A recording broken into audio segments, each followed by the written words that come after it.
E é isso aí, começa mais um vídeo aqui no canal, falando hoje sobre o Porto Tech. Porto Tech é um evento de tecnologia que acontece no Porto, uma vez ao ano, ali na Alfândega do Porto, né? As duas últimas vezes que eu fui foi na Alfândega do Porto, que é um prédio comercial ali na zona do Porto.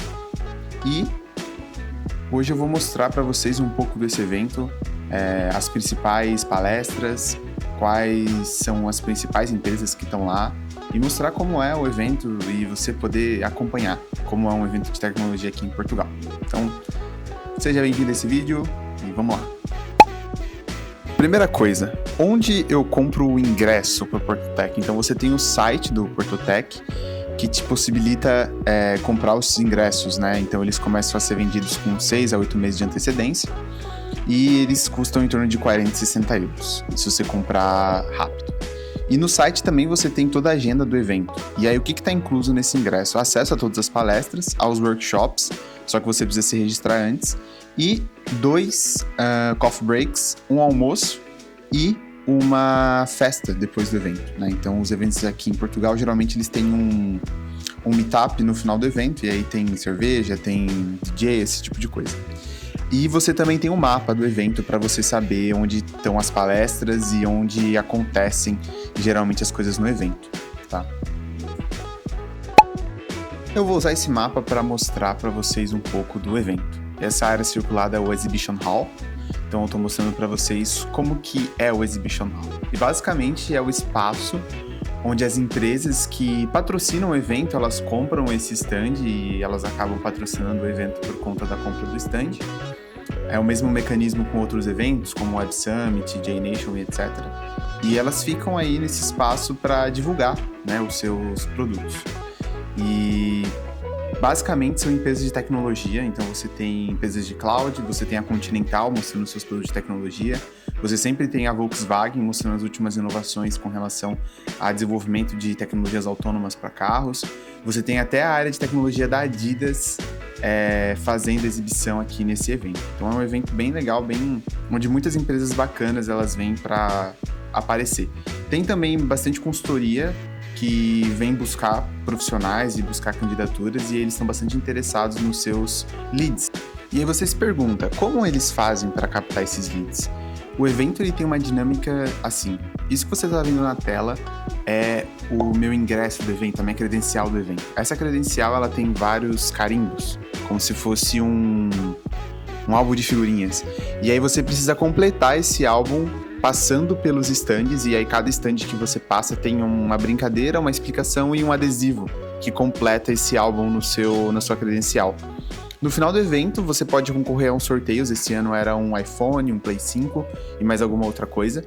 E em troca, eles vão pegar um cadastro seu, provavelmente, e vão te dar esse adesivo. Então, esse é um mecanismo que o evento tem de transformar para que as empresas que estão lá seja algo atrativo. Não somente eles pagarem para aparecer, mas eles pagam, eles aparecem e eles conseguem captar os leads dentro do evento.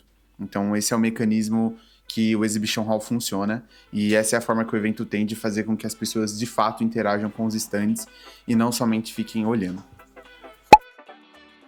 E seguindo aqui, mostrando para vocês as coisas do evento, logo ao lado do Exhibition Hall, eles compartilham o mesmo espaço, você tem o Catering Hall, que é basicamente a praça de alimentação, o local onde são servidas as refeições, os coffee breaks, o almoço, e onde acontece a beer party no fim do evento. E você também tem o buffet, né, de almoço, quando o almoço é servido, etc. Esse evento em específico, ele é muito completo de opções de alimentação.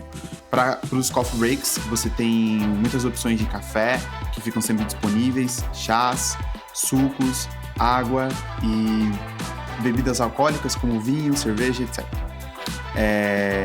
Nas refeições, você também tem opções de algumas proteínas, você tem diversas opções de sobremesas, como frutas, sobremesas doces, bolos e etc. Então esse evento realmente ele se destaca pela qualidade do buffet que eles oferecem, até porque os outros eventos se limitam a ficar somente ali nos petiscos, nos snacks, e esse aqui não, ele realmente oferece refeições durante todo o dia, e são refeições bem bacanas e bem substanciais. E agora a gente passa para a parte principal do evento, que é pelo que a maioria das pessoas estão aqui, que são as palestras. Então as palestras aqui no evento, elas ficam em um segundo pavilhão chamado Congress Center. E aí cada uma das salas, elas têm uma track específica, então você tem o nome da empresa que patrocina aquela série de palestras e elas são sempre sobre um tema específico. Então, por exemplo, essa 59 Track, ela trata de palestras voltadas para o mundo de cloud e por aí vai. Esse segundo pavilhão, ele é acessado dentro de uma passarela dentro do próprio evento. E lá dentro você tem as salas de evento acontecendo e você só chega e você assiste, né? Caso a sala tenha atingido a superlotação, você pode assistir por um telão do lado de fora, mas geralmente isso não acontece, as salas elas são bem grandes e você consegue assistir a maioria das palestras que você quiser. Elas têm um intervalo aí entre 10 minutos, então quando uma acaba e até a outra começar, você tem 10 minutos para poder se deslocar até a próxima sala, a próxima palestra que você quer assistir. Tudo aqui que eu mostrei foi muito bom, mas onde esse evento brilha mesmo é nos convidados para palestrar. Você tem vários nomes de pessoas que trabalham em grandes empresas para falar das tecnologias.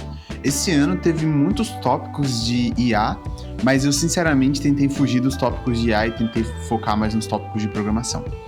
E aqui eu gostaria de citar em específico uma das palestras que eu achei, sem dúvida, a mais interessante, que foi com o escritor, um dos autores do livro Development Serverless on AWS. Esse livro é da O'Reilly e um dos autores, ele foi lá palestrar e ele falou sobre desenvolvimento serverless. Uma coisa curiosa é que completava 10 anos de Amazon Lambda nesse exato dia. E se você não sabe, a Amazon Lambda foi a primeira forma de desenvolvimento serverless que a Amazon trouxe, que são essas funções Lambda que você pode executar usando triggers com API Gateway, etc.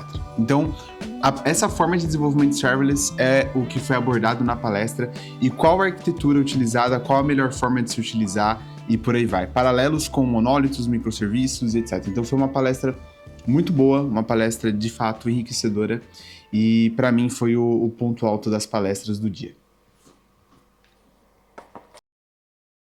E uma coisa legal desses eventos é que depois que é feita a palestra, você pode ir lá e conversar com o palestrante, tirar dúvidas e até mesmo perguntar, né, coisas que você tem interesse de saber.